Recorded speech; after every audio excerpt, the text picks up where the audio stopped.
The story revolves around a multi-leveled prison. Each floor has a cell, with a hole in the center through which the platform goes. The platform transports food for the prisoners from the first to the last floor. As is obvious, as the platform drops into the pit, food becomes increasingly scarce. This is the first component that the director emphasizes. Food is a semiotic indicator of a special logic that characterizes the goal of the prison-specific construction.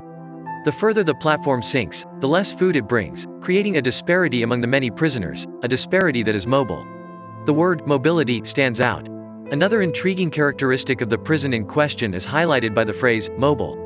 Every month, the captives are moved to a new cell. On the final useful day, they are put to sleep with gas and then woken at the start of the next month inside a cell that can be among those designated to receive more food or among those slated to receive no supplies at all. This is the prisoner's existential dart, a connotation that distinguishes the institution as a novelty in terms of the hunt for forms of social experimentation. The prison's construction clearly recalls the classic identity of Jeremy Bentham's Panopticon, because the detainees see nothing but their comrades, but they do not see their jailer, who sees them. Goring, the protagonist, risks burning himself and his cellmate Trimagasi alive because, at first, he is skeptical about the mechanism of food, hypostatizing for the prison, and he believes he can keep the only healthy apple found on the platform in his pocket even after it has gone downstairs, in order to eat it later. Food is a sort of depiction of interpersonal conflict, because it is because to food or a lack of it that men lose the light of reason. The film's idea of spontaneous solidarity, which assumes that food is eaten at each level by caloric ration essential for each individual, is somewhat utopian and pretentious, because man is by nature contextualized to our individualistic social system. Hobbes' aphorism, homo homini lupus, represents this alienating individualism that rejects any intention of solidarity. As a result, in situations where survival is the only ray of hope, thinking in terms of solidarity with the other appears absolutely utopian. As a result of this insight about being in solidarity, a phenomenon that resembles an equation has emerged. As the platform drops, food becomes scarce, until you reach the lower floors, when the captives lose their sense of reason due to a shortage of food.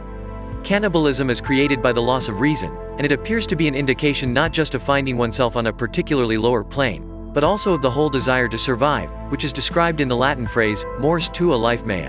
When they are returned to the prison, all detainees select an object to accompany them for the duration of their predetermined stay. Goring, the protagonist, chooses to bring with him a book, Don Quixote, which appears to be a romantic and intellectual choice given the setting, but which actually serves as a mirror for the meaning conveyed by the film. Goring understands that the system cannot be contrasted with adaptation, waiting for you to be the best in terms of floor's positioning, but he lived in sacrificing himself, so that something would change and a true message would arrive to the famous administration, which is always mentioned. As a result, our protagonist decides to go down to the pit to divide the food in accordance with each ration, with the assistance of his new cellmate, Baharat. The enterprise is chivalrous in the quixotic sense of the term, because it is arduous and appears impossible compared to the expectations of our hero, Goring, and in this, Baharat truly acts as Sancho Panza, attempting to rationalize the intentions of the protagonist, who acts as Don Quixote, making him understand that it appears something impossible to complete. But, at this point in the story, the messianism that Goring instilled in him will triumph, and he will descend with his Sancho Panza up to the last floor, holding steel bars in his hands and riding the platform that supplies the meals for the various floors. The most fascinating aspect of the film is not the fact that the class struggle is inherent in the theme of food redistribution, because this could also be a trivial and obvious interpretation, but how certain points of classical literature have been interpreted, ranging from Don Quixote, which is actually presented in the film through the concrete reading of its pages, to Dante's Divine Comedy, which has this nice allegory of the pit as a real hell.